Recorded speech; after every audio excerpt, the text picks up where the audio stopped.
without figuring out what's going on the equator, what's going on the North Pole, all this sort of stuff. So it's a global. What's happening right now is global. So at any point in time, if you just got some questions, because I hear a lot of people say meteorology is kind of the rough part, please fire them at me, play stump the dummy, all that sort of stuff. But what I consider, what ASU doesn't do pure meteorology, and I literally had a meteorologist teacher. You know, she was currently teaching. She worked in the National Weather Service. Previous job, she was a weather forecaster on TV and stuff. So Embry-Riddle does it that way. ASU wants more of a consumer meteorology, and I kind of think it's a little bit better. Consumer in our case being anybody in aviation. Even if you're an air traffic controller, I've had some that they don't want to set foot in the airplane. It's just like yelling at pilots. So, but obviously your air traffic control, they got to know weather, what's coming in. They got to be able to understand it. So for me, you know, as I'm in England and there's just dreary skies and I'm terribly homesick wherever I'm at, what you see on the TV is kind of what's going on locally. But it's literally like looking at the middle of a movie and trying to determine the entire movie, what it's all about. So what I kind of want to do tonight, and stop me, if you want to go a different direction, I'm good with that. I'm going to start big and kind of go small. And maybe by the end of it, we'll kind of figure out those funny weather charts and what they mean. And then finally, we'll figure out why we have tornadoes up in Coconino County. Try to do that in about a half hour, 45 minutes. So I'll let you be the master of ceremony. I'm going on too long. I really do love it. I love all natural science stuff. Any questions before I start? Yes, sir. I just want to say one thing. I can see on the screen here, and if you stand right there, I can see your head and your stomach, but if you move around, you're gone. I'm gone. Yeah. Probably good. Okay. Yeah, and that's one habit I have. It really messes with millennials' heads. I mean, like they'll be on their phone or something. You're right there. The rest of the class, quiet. Pretty cool.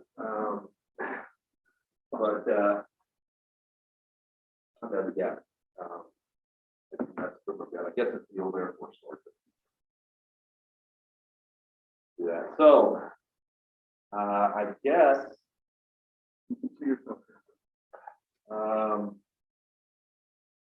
So you're on that. If you make me co-host, then I can share my screen. All right. So what you do is click on these.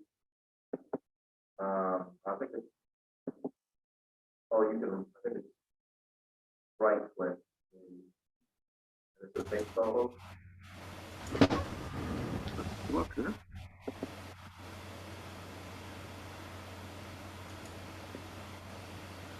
Harry, mute your mic.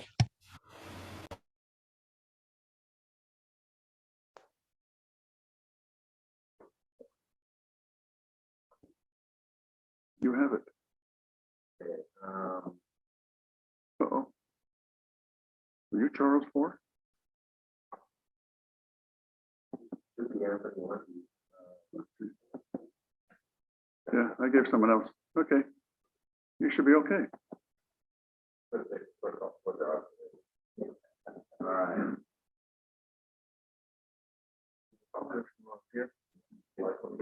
He's not going to do that. Certainly not. Okay. So Unmute. Is that okay? Everybody can hear me okay? I guess I'll just kind of sit here and then wander a little bit. You know, it's not like you have to see me anyway.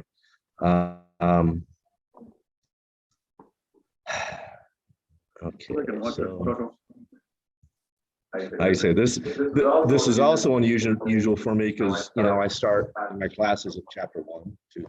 So I have like a syllabus and all that. So I have 45 classes in 15 weeks. So I try to pack as much good stuff in 45 minutes to see how well I do. So All right, can everybody see that?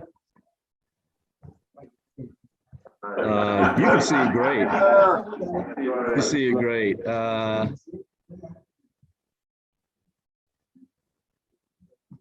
right. But we're not on the big screen. on the big screen. You should be able to plug it into yours still. Yeah. Because I'm sharing to you, basically. Yeah. Stand by.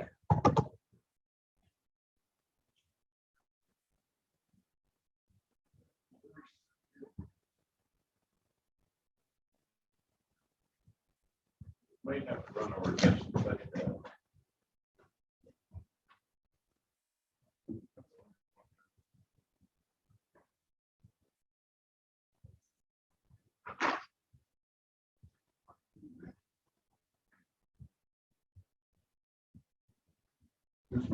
hey, all right. Hey, like we're doing. All right. So, like I said, yeah. Why weather? Because I was born around here, Mesa, Arizona. Actually, I think that is from when I was born. I won about half the cars anyway. So this kind of just walking through. Yeah, actually, that is Chandler Airport. What was it, like 5 years ago? That just got shellacked. Yeah, just got shellacked. By the way, my flight is I've been co-owner. I've been a partner on a couple of aircraft. A Traveler, the little baby version of what Joe has. Clipped wing Cub. I can't even tell you how much money I've spent on Chandler Air Service for tailwheel training. And then I got my BFR there last December, and those Cubs are tough. I don't know why. I mean, I was landing a J3 from the backseat easy. Super Cubs from the front, I was just pancaking them anyway. So, yeah, it was embarrassing. But I still can't believe that Steve actually, I guess this doesn't look as good. Steve actually.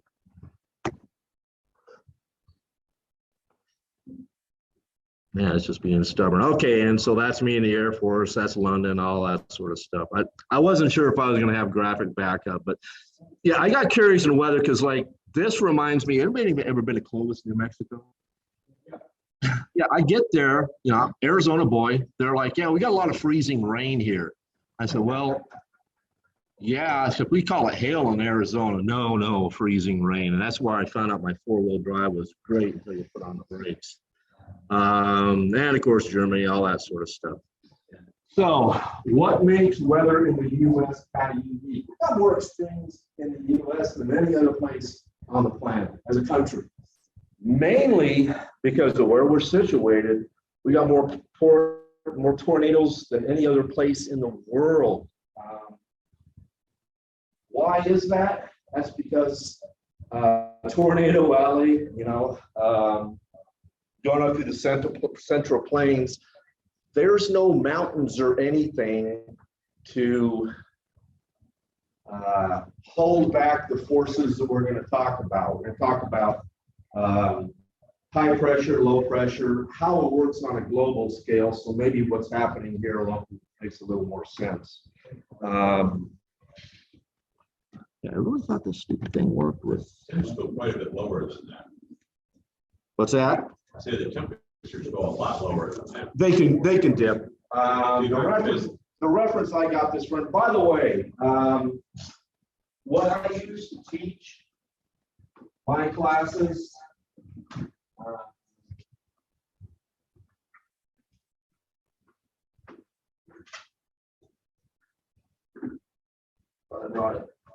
I used Jefferson.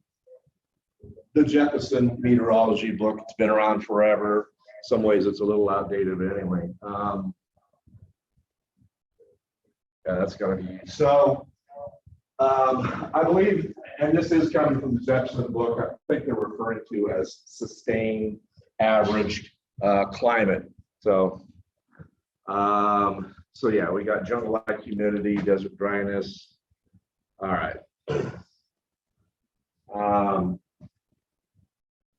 So I know this is meteorology 101, so I'm just gonna kind of go through it, slow me down. The troposphere is where 80% of the mass, 80% of the air we breathe is in the troposphere. We do most of our flying here. Goes up to about, it's kind of tough to see right here. It's just this little thin line here, goes up about 36,000 feet. We get to the tropopause and stratosphere and all that. So we'll just kind of keep our discussion, you know, a laser beam doesn't work on this. It's interesting. All right, so we'll just keep our discussion to that. That's where most of the atmosphere that we're going to operate in, we're going to work in, is below 36,000 feet. All right, so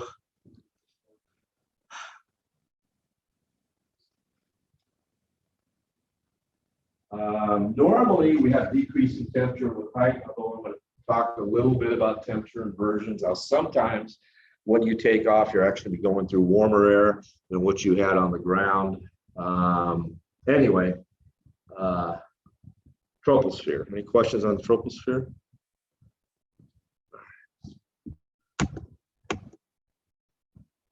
All right, just another thing I threw in there, like I said, I'm just trying to cover a lot of material here. So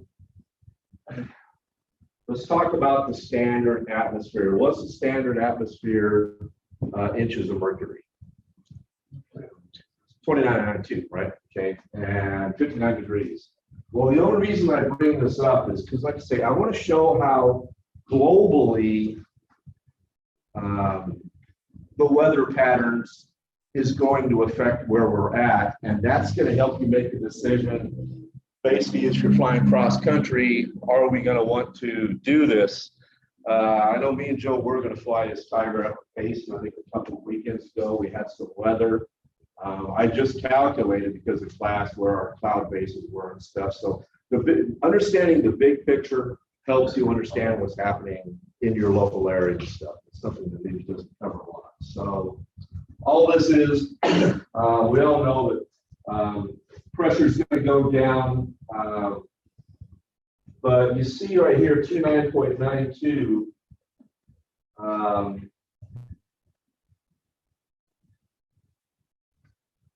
Yeah, so anyway, yeah, what I want you to, all right. Sea level is 29.92, but I just want you to remember 1013.2, because that's what the unit of measurement is in isobars, which is what meteorologists are going to use to tell you whether you got highs or lows and all that sort of stuff. And by the way, you realize that the whole world doesn't use inches of mercury, 2992, right? Some use straight up isobars in the altimeter and stuff, but you know, we're America. We're going to stick to our inches of mercury. Yeah, America. All right. So when we talk about weather and how it's affecting this, I want to bring up what's happening globally, and eventually we're going to narrow down to Earth and stuff. So I just had to bring a globe in for a couple of reasons. For one thing, you just don't see enough globes anymore. They're cool. But there's the forces that create all of this weather is forces of pressure. I'm going to say we got the 1013.2, 29.92 standard pressure. Well, it's rarely standard. We have high temperatures, we have high pressures, low pressures. We have a mix of temperatures, but what's also, we have a mix of air speeds. We have different air speeds affecting our weather, which is why tornadoes and hurricanes turn the way they are. So that's kind of what I want to do tonight, to show that, and hopefully I'll be able to do it. So normally when I show my students, just to get an idea of the mixing of the cold, dense air at the poles, the equator, I just like to play this a little bit. Hello.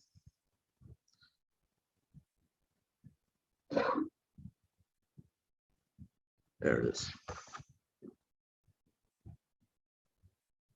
Really touchy.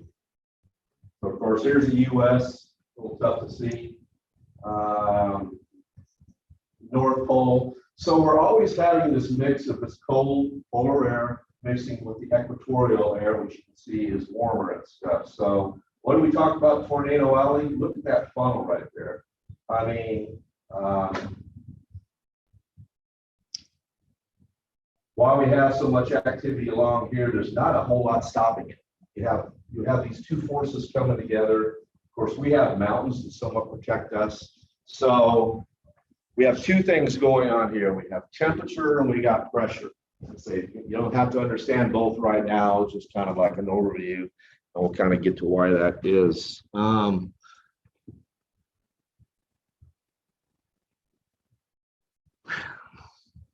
right, so I guess, yeah, you can follow me on this. Right. Okay, so here's Earth. Of course, it's spinning like this, and the only way I can ever remember is that the sun rises over Greenwich Mean Time, and then it starts on the west. It starts on the east coast, goes to the west. So it's turning like this. Okay. A happy little coincidence too is we have seasons because somewhere in the Earth's past there's a planet about the size of Mars that schwacked into Earth, knocked it on our axis. If we didn't have that 23.5-degree tilt, then it would be just like this, and we'd probably be frozen all the way down into Pittsburgh permanently. But by happy coincidence, the tilt gives us our season. Right? So as the Earth is spinning,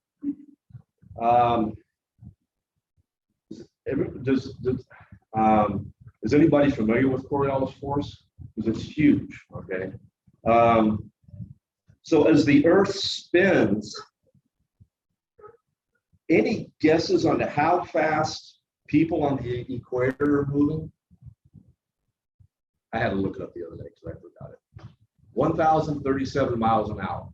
The Earth is spinning. It's kind of like a bicycle wheel. The hub, it doesn't spin very fast. You put your card with the, your playing card with the clothespin on it. See, I say that to my millennials, and they're like, "What? Why would you do that?" Honestly, it was cool. Yeah, what's clothespin? Yeah, exactly. What's clothespin? But I do tell them, surely if you don't understand this, I mean, if you don't understand if you've never seen the movie Airplane, I tell them they need to do that. They need to watch that movie Airplane. Certain cultural things I'll let slide, but in an aviation program, we got to do it. You have to understand references to the movie Airplane. Anyway, so the Earth is spinning, and it's spinning really, really fast at the equator. Here's the North Pole or South Pole. It's not spinning very fast. I think they actually measured at one point in time. I guess they found the perfect center. It was like 0.00005 miles an hour. Same reason back when I had to run track, I always got as close to the inside of the track as possible. It's less distance. So you with me so far, right? Could you tell me again the speed that the equator is moving? Equator is 1,037 miles per hour. It's cooking. Now, if you've ever seen a picture of the Earth from space, I mean, our atmosphere, not even, if you add it all up, not the troposphere, but everything, it's just this tiny, tiny blue line, So as the Earth moves, it's going to be in contact with the ground. It's not tied to the ground, but it's over the course of the centuries and millennia, it's moving with the Earth. The thing is though, it gets a really big kick at the equator because it's 1,000 miles an hour. Not so much here. So we have the cold here. We got the warm here at the equator. We have this air moving faster than this air. So it's kind of like playing pool. It puts a spin on the ball if you ever put English. So it's going to make everything in the northern hemisphere turn counterclockwise. Don't see your slide. It's even to the point where technically, if you just set an airplane, if you take off out of Louisiana and you're going so fast, you're actually going to veer to the right if you don't make a correction or whatever. That's what it says on paper. You're not seeing your slide. As you move north, you're going to be moving through parcels of air that's moving slower and slower and slower. All All right, so that spin is the Coriolis effect. So we've got temperature extremes, and then we've got, what we're going to learn out in a little bit is pressure extremes, and then we have the earth turning around, the atmosphere turning around. So I refer to this as my students as, okay, I'll just stand right here. I refer to that as just this atmospheric soup that we're in. And there's so many things churning it up. Of course, my uncle gives me crap about having anything to do with meteorology because it's a total guess. But the thing is, for anybody, the physics involved is crazy. You can't just look at the atmosphere. You got to look at the earth. The favorite FAA answer to the test question is, why does this weather cause the uneven heating of the Earth's surface? That's their favorite expression. But it is true, because we got, if you want to look at aviation weather, well, you also have to look at oceans. You have to see what's going on there, because they have currents, they have hot sections, they have cold sections, and as the Earth spins and does this kind of thing, it mixes them around too. So, and I believe that's why we're getting the weather we're getting. That would be at the end of my little briefing. Am I good so far? All right, so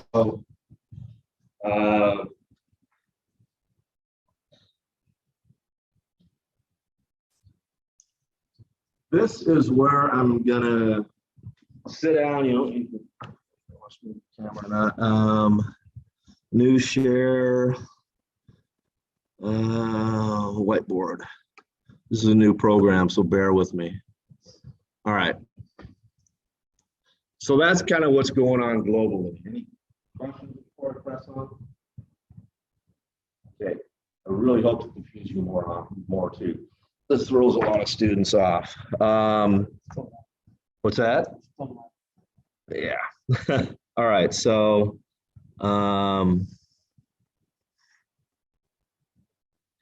actually maybe take it back. Let me just jump ahead a couple of slides. All right. You've probably read about the gas law before. And what we're talking about now is the properties of molecules. So as air molecules of anything gets heated, it rises in energy state. So we know, even though this table is solid, if you really got close with the electron microscope, and probably more than that, you'll see that the particles are moving. Every particle and everything is moving as long as it has an energy state. The only time that's not going to be is if you go by below a temperature called absolute zero. Absolute zero, right now, the best that scientists can figure out, can only happen in a laboratory. That's when the whole molecular action ceases. So, so knowing that molecules are moving around in the gas law, see, he's throwing formulas going on there. So the gas law, you know, in this case, there's a hot plate. We have a gas in a sealed container, low pressure. Put on some temperature. The pressure starts to go up, and then we put a lot of temperature on it. The pressure is really high. Okay.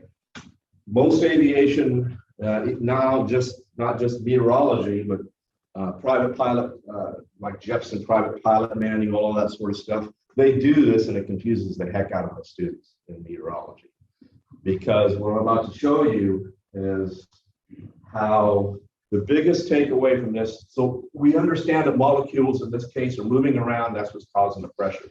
The big difference between this and the Earth is that we don't have a closed system. So the gas is free to expand. I hope this is making sense. Actually, let me back up.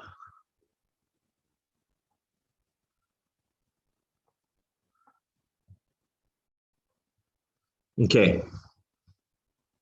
A little tough to see. It's kind of getting chewed up a little bit, but that's okay. You see down here is the equator. We also call it the intertropical conversion zone, but it's the equator. It's what gets the most exposure to the sun, the most direct ray sunlight. Even summer, winter, it's still going to get the most. I think we kind of know that region is hot. So you have very, very hot air here. However, it's not sealed. It's allowed to, the atmosphere, it just goes up. So what throws a lot of students off is you would think this is the hot zone, it's going to be high pressure. It's actually low pressure. Because that air, it's too hot, it's just like a hot air balloon. It's going to want to rise until it reaches equilibrium. This air is going to rise. This air is going to want to rise as well. So it's going to rise. It's going to take all of this moisture-laden ocean water vapor. It's going to rise, and that's why we get all these storms along the equator. All right, with me so far? So, like I say, it's kind of, it seems a little weird that the high area, the high temp area is low pressure, but that's just because the air has a chance to expand and brings other air up with it, so it rises. Eventually, though, what goes up must come down. It rises, it dissipates the heat, whatever heat is in the air molecules, and the water vapor especially. We all know that 78% of the atmosphere is nitrogen, 21% oxygen, 1% other gases. That all stays the same pretty much in the troposphere. The one variable, and it's a huge variable, and that's what makes meteorology so tough to predict, is we would have to know the percent of water vapor everywhere. But so it raises up, it cools down, a lot of storms. As it cools down, it becomes more dense. Those molecules, instead of being far apart, it cools down, it condenses, it shrinks, and it becomes heavier than the surrounding air, so it comes back down. And comes back down until it hits the ground, it gets warmed up, and the cycle continues. So we have three main cells, and it happens in the southern regions too.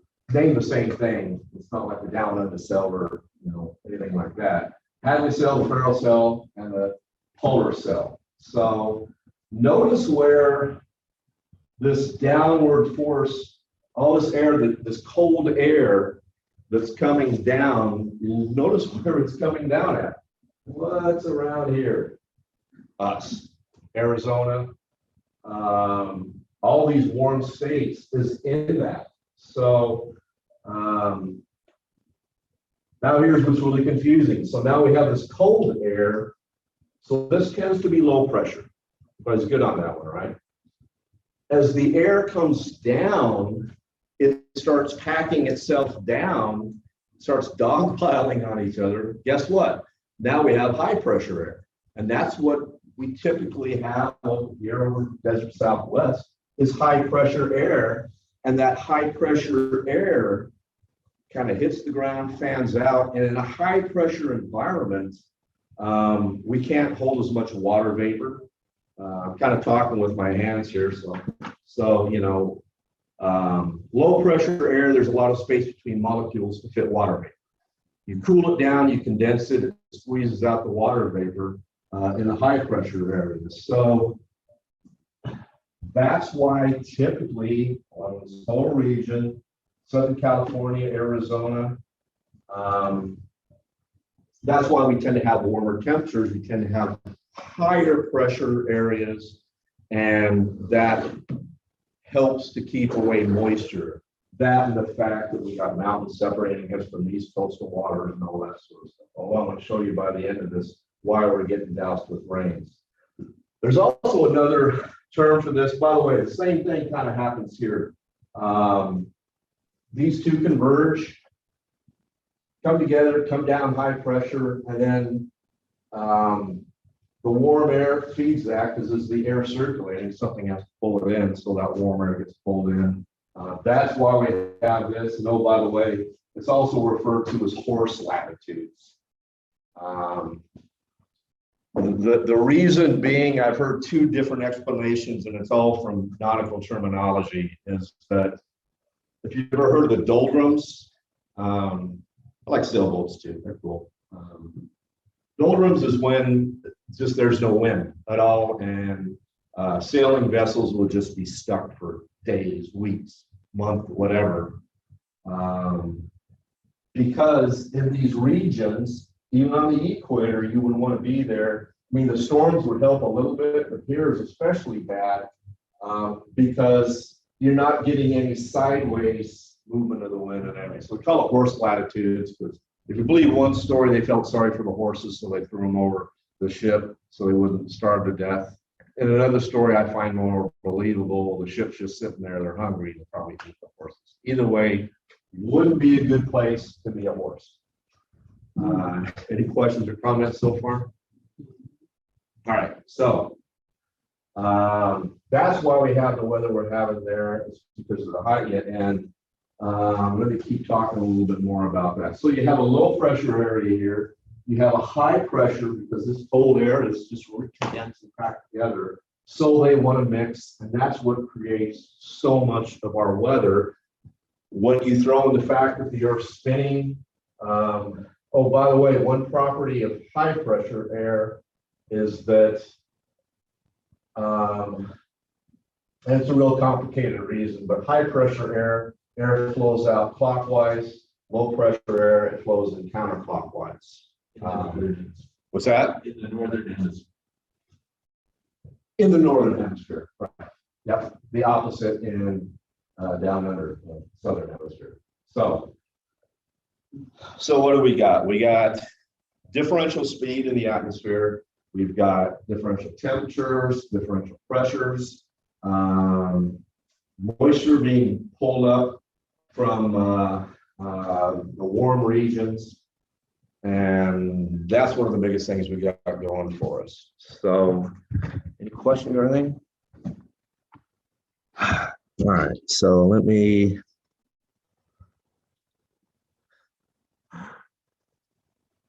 All right, so this is what, and we're going to look, I'm going to show you, I'm going to walk you through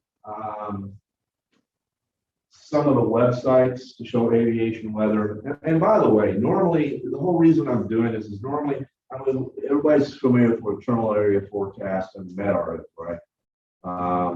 The thing is, though, let's say we want to go fly in something, we want to fly all the way back east Saturday. Most reports, first of all, any weather report, the further away it is, then the wildest guess it is. Because you throw all the different temperatures and water vapor and stuff, the best you can do is come up with a model. And most meteorologists will say, well, this model says the hurricane's going to go this way, this model. It's not that they don't know. We only have so much data. We only send up weather balloons twice a day. We get PIREPs, we get that, but it kind of makes it tough.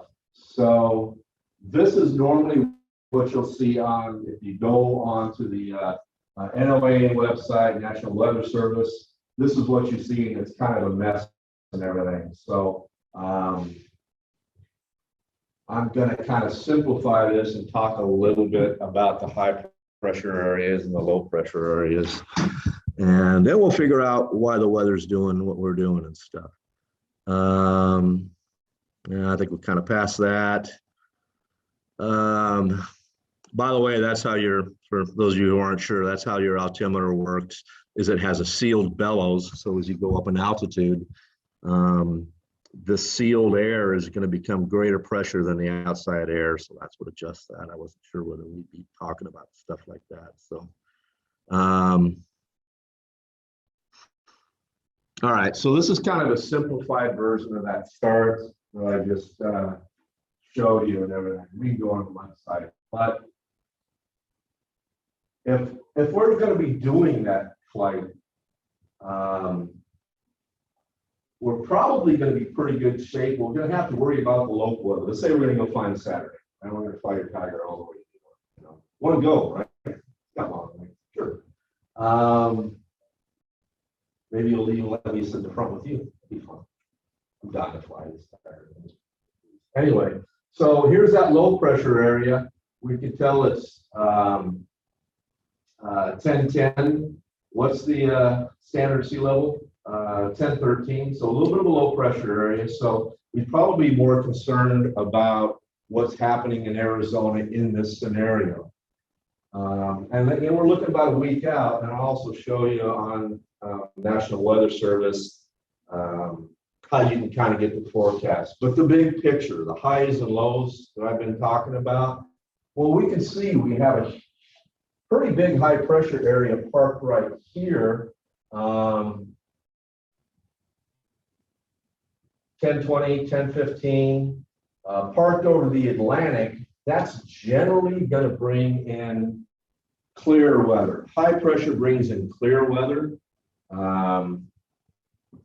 because it's in essence blowing out of a high pressure area. Low pressure areas is like a hole in the ground. It needs to be filled in with the atmosphere. So you know it's probably going to be good. If it was reversed, you have this low pressure system right there, you know that's probably going to bring some weather with it.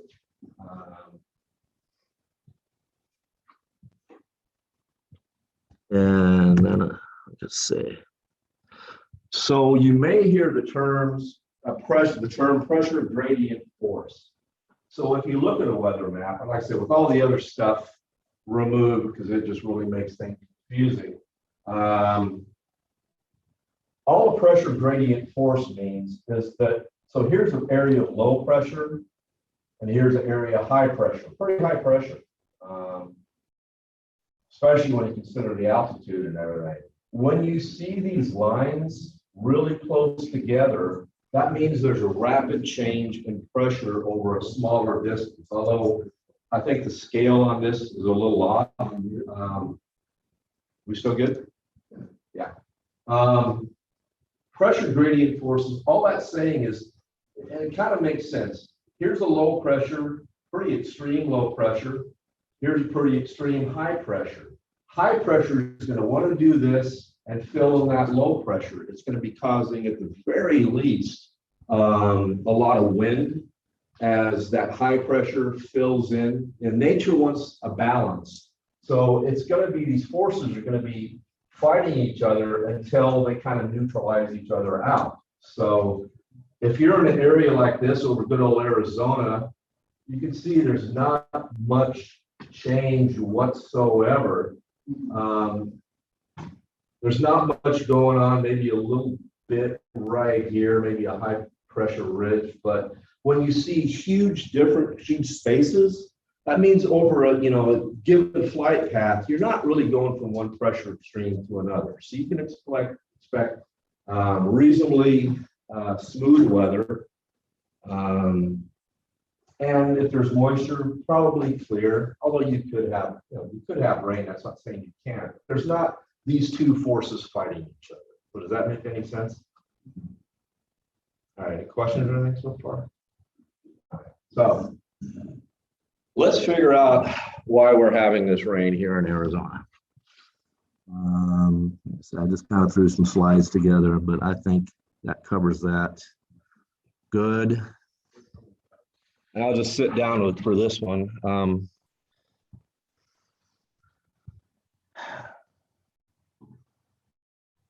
What board iPhone user, weather.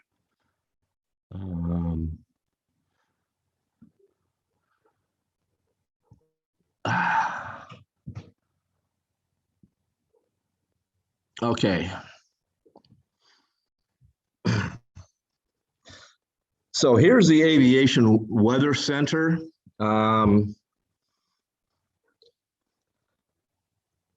Anybody ever use this? It's good. To me, it's more about what's going on right now. So let's go ahead and scan over to Arizona. All right. So we got some convective signets. Whenever you hear convective, means thunderstorm activity. We have, I think we're all pretty familiar with that. I don't want to go over all that, but advisories, it's not bad at all. But we want to figure out what's going on with Arizona.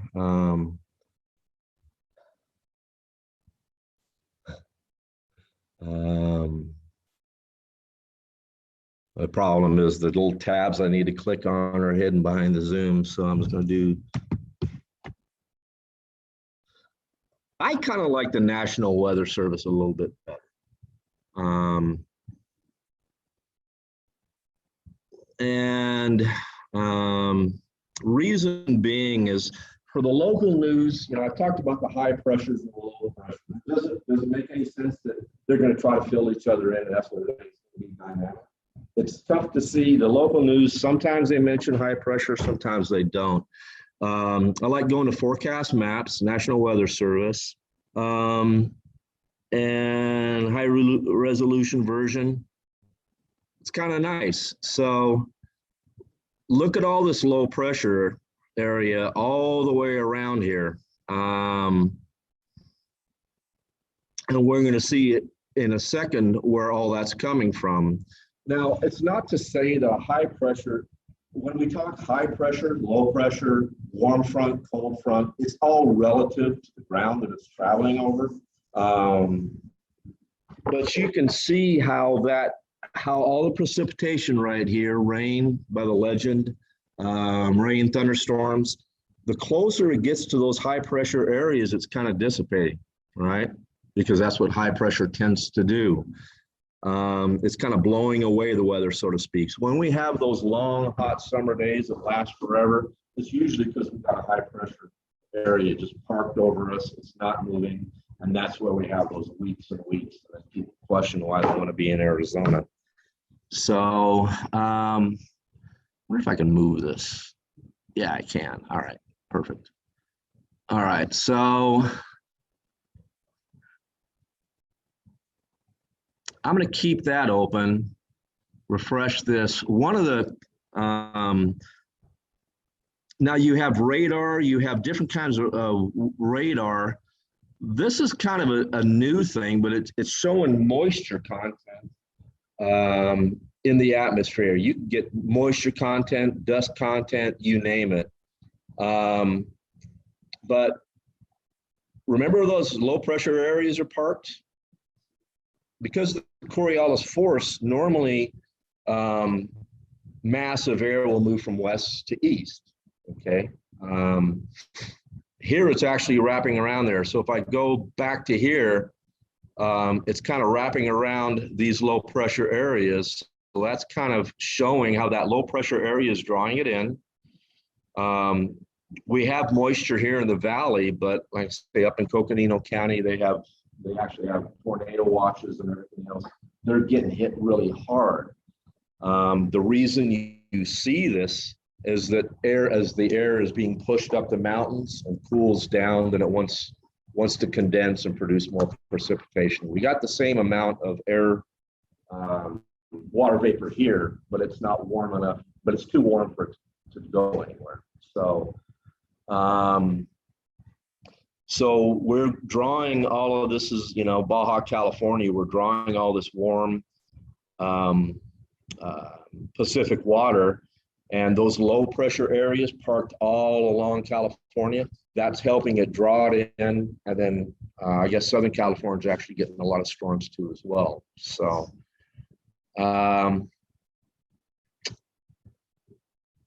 that's kind of the big picture. But like I say,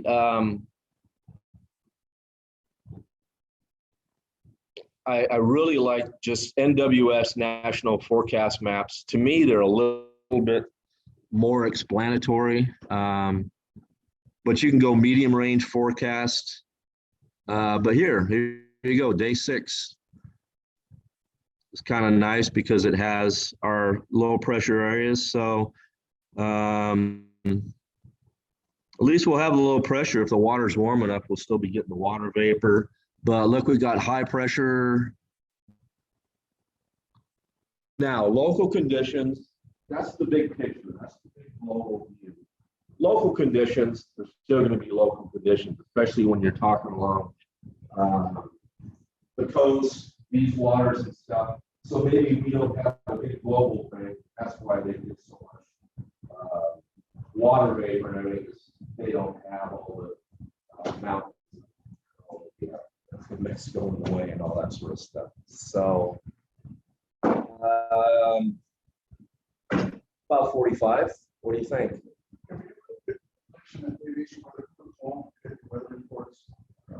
Well, the valley best thing I tell my students, because, you know, they're all, you know, this generation and stuff, I still think 1-800-WEATHER BRIEF is the best thing to do. That's what they do every single day. We're paying for it through our taxes. Right now, what's that? Yeah, it's recorded. Another reason why I like 1-800-WEATHER BRIEF is that if I am doing a cross country, let's say something happens. Let's say everything I just said is BS. You get into some storms that weren't predictable. The fact that it is being recorded, at least you can show that you have done some due diligence in your weather planning.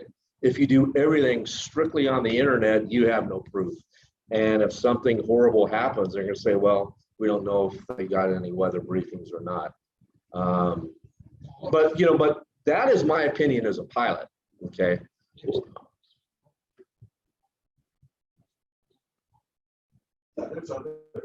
I thought the voice was recorded as well. What I mean is, if you get it through one of those apps, the fact that you had a briefing is recorded. Yeah. Yeah. But otherwise, I go to flight just like everybody else. I fought it for years. I wasn't going to do that fancy stuff and everything. I can't live without it now. You know, one thing I do want to, okay, any kind of satellite weather, what we've gotten ourselves into as a group of flying people is electronic scud running. What do you have? How long do the meetings usually go on? Yeah. There is a 12-minute video I show the students. It's a ALP, Air Safety Institute, that really goes into detail. In essence, they were doing everything right. They probably should have listened to the controllers, but it's the best graphic example how you just can't chase. End result is when you have those temperature dew points coming together, you have that lifting of the mountains like we just saw. Things can happen like that, but the information on your display, no matter what you got, XM, ADSB weather, it could be 7 minutes old and it's telling you it's 2 minutes old. And within 5 minutes, those temperatures come together, that air gets lifted up, it can happen just like that. So just a suggestion, I can, we can play that or play it later or whatever, but that's the biggest takeaway for me. No matter what radar you're getting, whatever radar you're getting, even onboard radar does have its limitations. And I didn't know, that's kind of why I like teaching this, because I'm really curious. I didn't know until it just happened to come up. It's possible for you to get, for your signal from your aircraft, active weather radar, to go out, show a green area, but because like especially supercells, it just won't make it back. That signal won't make it back. So it may look like you've got a nice clear path. Guess what? That's actually the worst part of the storm.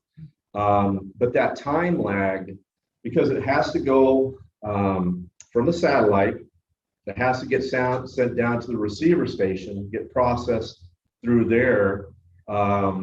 Then it's going to go 2 different places. If you're with air traffic control, it's going to go to their display, and then it's going to go to your display wherever you're flying. So you may not even see exactly what the air traffic controller is seeing if you're cutting it that fine. So like I say, if you just, I got the video, we can play it, but that's kind of my thoughts on weather radar. You still got to give everything a wide berth. Things can just happen so fast. Thank you.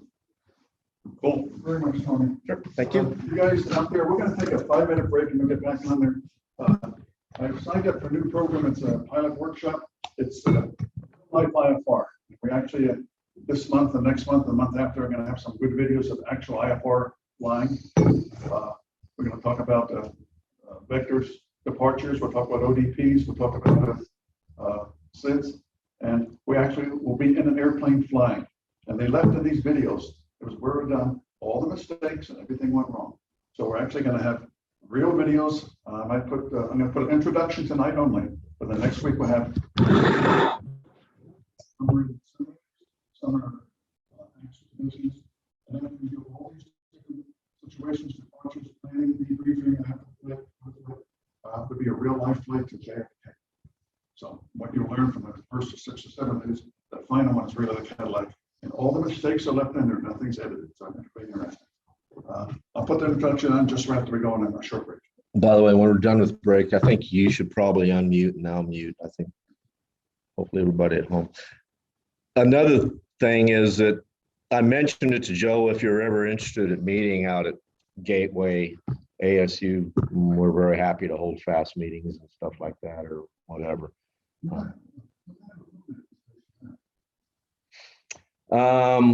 We have like 18 different simulators, starting with the CRJ Regional Jet, Bluebird. The rest of them are just like Garmin simulators and IFR simulators, and that sort of stuff. If anything else, I can give.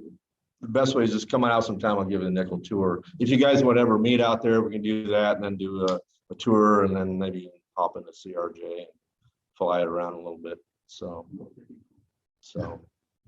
it's pretty cool. I like to fly that. We've got a number of tours up the tower simulator. I know Jimmy Kimberly used to do a lot of fast meetings. Jimmy, yeah. I don't know if he's still doing them or. Well, everything just shut. Yeah, the zombie apocalypse shut everything down. So, but yeah, just extend the invitation. I'd be happy, especially if we get in the actual simulator building. Our one classroom will hold 50 people. So, How many people? 50. Yeah. Oh, you could have just asked me. You're throwing something at me. He's all nice here. Come back to see that 12-minute movie or what? We're gonna put a 4-minute introduction of what's gonna happen. The next week, I want to do the all 3 at the same time, and we can do something like stuff. Was he gonna show that 12-minute movie he's talking about? He's not going. You have it? Oh, I have it if you ever, if you want to do Yeah, it. after the break, we could, If you like, we have time. Yeah. Is one where the wings rip off? Are they in Texas and the wings rip off? Yeah. I think it's like a Piper Saratoga or something. Or even at that, Joe, if you want to do it some other time, I can send you what video it is. The people here are on anchor. I could do that. I mean, we have time. We very rarely have this much time. So, Yeah. Just take a break and cue it up. nobody can see us now. But they can hear us fine. So I'm gonna get that video ready. The guys stretch your legs. How's your RV? Leg stretching is a big thing.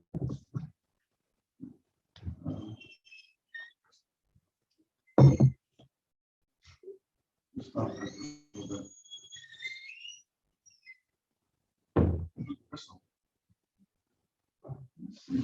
The reason I mentioned temperature is my first 3 weeks in Alaska was 50 below or colder. Jeez. Continuously. No warming at all during the- Yeah,